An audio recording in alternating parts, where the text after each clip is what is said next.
Welcome back to another Wednesday Whiskey Talk with the boys of the Buffalo Happy Hour. Today we have a little ammunition, straight bourbon whiskey finished in Cabernet Sauvignon barrels. Where do we get this from, Mike? Addies, thank you so much for your continued partnership / sponsorship. They are a local liquor store that is family owned and operated. Very knowledgeable staff, in-house wine sommelier, and an app that you can download at the Addies App Store. How's that? Search for that on the Apple App Store and the Google Playground Play Store. And as long as you live in the state of New York, you can buy something spirit-related right off their website. Their app, and then they can ship it right to your front door, which is exciting. So, Derek, what's the spill the tea on ammunition? Spill the tea, bro. So Ammunition is a distillery located in California, and they source from MGP. So they take a mash bill of 60% corn, 25% wheat, 10% rye, and 5% malted barley from MGP, and they take it and they age it in wine barrels. Now, the cool thing about this distillery, though, or this company, which is actually called Daylight Wine and Spirits, which doesn't even make any sense because it's a liquor store to me. Is it a liquor store to you? Definitely sounds like a liquor store that opens way before everybody else. But if you think about it, wine and spirits is what they make. We'll get to that. So it makes sense for it to be the name of their distillery or their company. It doesn't make sense for wine. I guess it makes sense for both, but it's confusing to me. Anywho, in 2011, these three guys, Bill, Bobby, and Andy, probably white, started a winery because they were just sick of paying so much money on these expensive wines, which they're out in California in the Sonoma Valley. Is that a valley? Is that a region in California, I think? Sonoma? Yeah, Sonoma County in California. So they're like, why are we paying so much money for these wines that suck? How about we make our own wine and it'll taste even better? So that's what they did. They were like, we're going to make our own wine. And then a couple years later, they said, you know what also sucks is whiskey. So let's make, no, I'm just kidding. They never said that. But they did want to have some whiskey because they are whiskey enthusiasts and age it in the barrels that they use for their wine, which is pretty clever. So this one in front of us is a straight bourbon whiskey from MGP. Like I said, that mash bill. They also have a rye that they make too, that they age in a different barrel. But this one is aged in their Cabernet Sauvignon barrel. And they're pretty cool. So this is $34.99, and it was aged for 3 months in their Cab Sauv barrel, and it's 45 proof.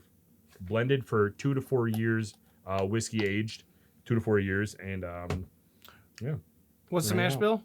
60% corn. Forgot already. 60% corn, 25% wheat, 10% rye, and 5% malted barley. There we go. Label branding, what do you got? Label branding, we got a few things to note. American flag on the back. Oh, yeah. Outstanding. Real cork. Nice touch. They have the grain of the wood throughout the label. It's a nice colored parchment. Sonoma County, California is front and center. 45 ABV, 90 proof for all those that care is centered. And they just have a couple other small notes on their labels. Small things like enjoy the taste of freedom, things like that. So for me, I'm going to go A+. I agree. Nose, Derek. So for you guys that are wondering why all this is already written down on the board, we forgot to record the audio. And I didn't notice that until right now. So now all you are like, what the hell is going on? Is this scripted? I thought they don't script stuff. If you do want to know about our scripting, we don't do any scripting because anybody that ever gives us a bottle or we review, it's all in our ethics statement in the video description. I don't care if you're going to send it to us, if you're going to reach out to us on Instagram, if you're going to love on us in the DMs. We ain't giving you a rating just because you've communicated with us. To note, they have not communicated with us. They said basically we don't care who you guys are. We haven't heard from them at all, so this one is kind of irrelevant. But that's why this is already written down. So anyway, initial taste. Nose. It's almost like I'm getting a little almond flour. It took some mad convincing to get him to get that in the last review. And now he's all in. So, yes, a little almond flour, but like we were saying last time, it is very traditionally Kentucky. It's traditional Kentucky, and then you get the note of cherry, probably from the Cabernet Sauvignon barrels, which we're obsessed with Cab Sauv blended whiskeys, where you're getting the element of the wine, because historically it mellows it down. It adds some more fruit notes to it, and you're getting a more full-bodied experience, which we'll most likely touch on in the coming sections. However, outside of the wine notes and the almond flour, you do get the traditional Kentucky, to Derek's point. So the touch of wood, I guess, the elements of the barrel. So normally with Kentucky, you get wood sugars. In this case, you're just picking up like a hardened wood element inside the initial taste in the nose. You're also going to be getting the fruit skins, the honey, the caramel, the vanilla. So for this, the nose makes you want to just try it, and it's very enticing. Yeah. So for us, the nose is an A. Initial taste.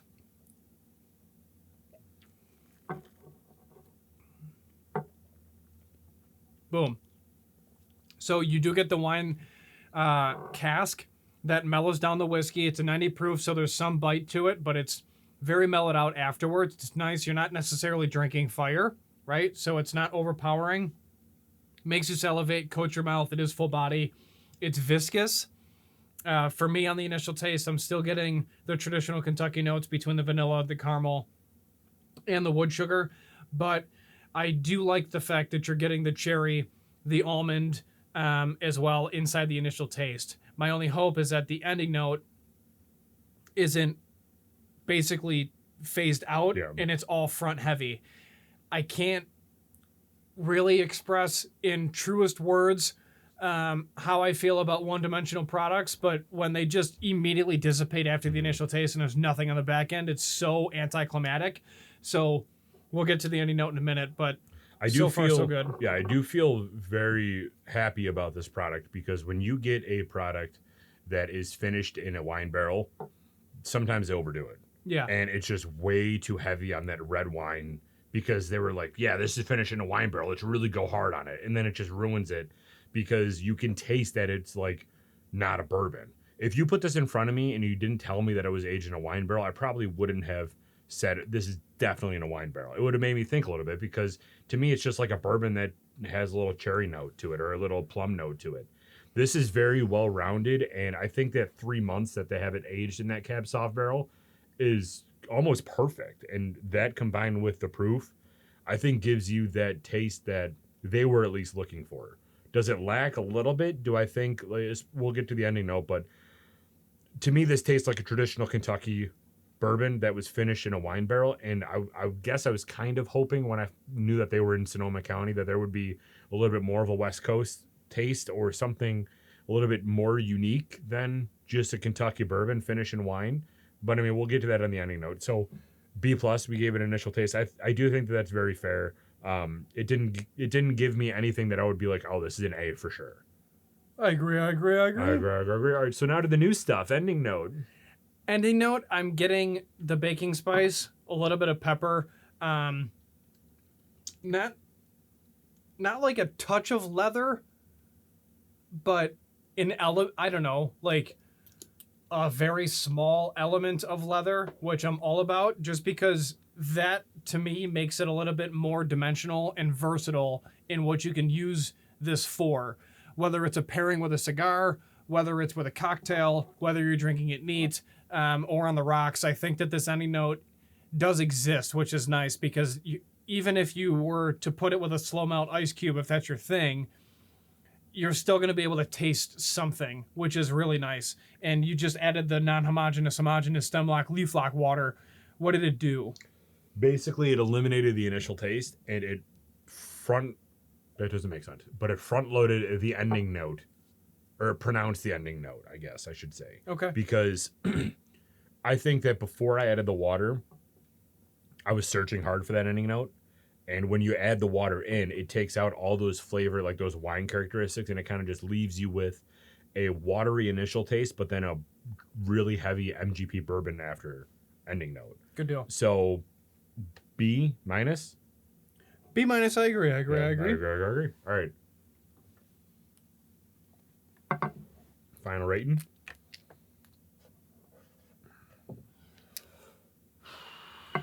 Derek, give me that countdown. 3, 2, 1. 86. 85. That's fair. I mean, I think it's a great product specifically for its price point, which we'll touch on in a second. So 85. Yep, 85. Now, this is $34.99 at Addie's, and to that, I say, would you buy it at that price? Is this going, if you didn't have this, like we do, would you buy it at $34.99? And if not, what price point would you buy it at? I would buy it. Absolutely. Something that's this dynamic, finished in a wine barrel, for that price point in New York is almost unheard of. Mm-hmm. So I'm all about that. I would definitely buy that and put it in my collection. So if it's not at Addie's, if Addie's runs out and you're forced to go to a different liquor store, what is the most you would pay for this? $44.99? I was going to say 45. Yeah.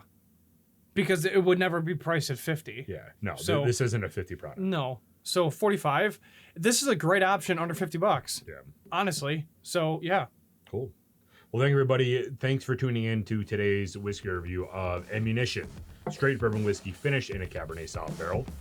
If you did drink with us today, we always do recommend to drink responsibly. Vegan person and Michael. Do not litter. We're out. Yeah!